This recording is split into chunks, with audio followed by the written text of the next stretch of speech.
The spaceport bazaar of Drenner 5 was always noisy, but today it felt louder than usual. Shouts of traders, clangs of unloading freighters, and the hiss of hydraulic lifts all merged into a single wall of sound. Corporal David Mercer wasn't here to shop. He was on his way back to the troop transport after collecting parts for the barracks water recycler, but he stopped when he noticed her. A tall woman with faint blue skin, her dark hair braided back in a style he recognized from the Elvari colonies, was kneeling in front of a cloth merchant stall. She was haggling, not for something new, but for coin in exchange for her own clothes. "I can give you 30 credits for this," the merchant grunted, fingering the worn but clean shawl she held out. "It is worth more," she said softly, her voice carrying the rounded syllables of Elvari speech. "It was hand-woven on my homeworld." The merchant shrugged. "You want to feed that little one or not?" David glanced at the girl beside her. She couldn't have been more than 5 human years old, thin enough that her cheeks were hollow. She clutched a battered rag doll, watching silently as her mother's last possessions vanished into the merchant's sack.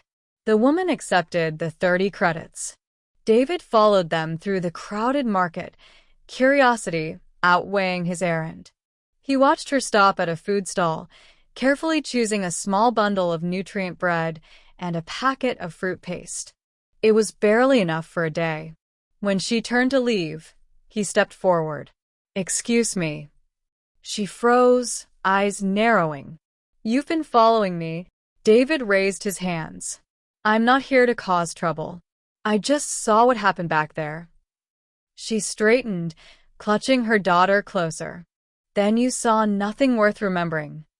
They might have parted ways right there, but the girl tugged at her mother's sleeve and whispered, "Mama, I'm hungry." David couldn't walk away after that. "There's a canteen 2 blocks from here," he said. "Hot food.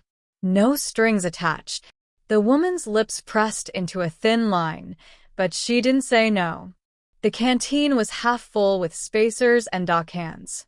David bought a tray loaded with warm stew, bread, and water. The little girl ate as though she hadn't seen a real meal in days. "My name's David," he said once they'd settled. The woman hesitated before answering. "Lyra," she said at last. "This is Lyra." "You're Elvari," David said gently. "Long way from your home sector." She looked away. "My husband was killed during the raids last year. Our ship was destroyed. I've been trying to keep us alive." As she spoke, he noticed her hands, calloused, scraped, the nails broken. She had the look of someone who had been scraping together survival 1 coin at a time and losing ground with every day. "There's work on the station," David offered. "Dock crews are always short."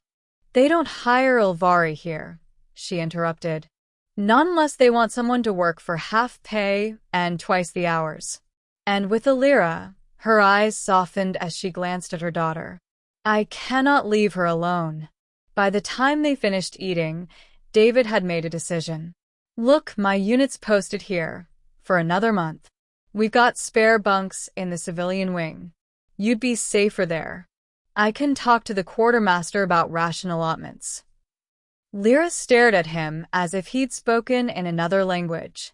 "Why would you do this?" "Because I can," David said simply. "And because no one should have to sell the clothes off their back to feed their kid."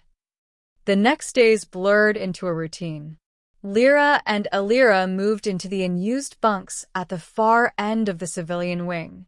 David scrounged small jobs for her, cleaning gear, sorting supplies, while Lyra played in the training yard under the watch of off-duty soldiers.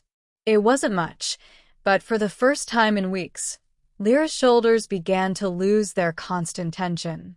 Still, David noticed she never stopped watching the door, as though expecting someone to come take it all away. It happened a week later. A squad of local enforcers marched into the barracks. Their leader, a broad man with a badge gleaming on his vest, held a data pad. "We have an outstanding debt notice for 1 Lyra of Elvari origin," he announced.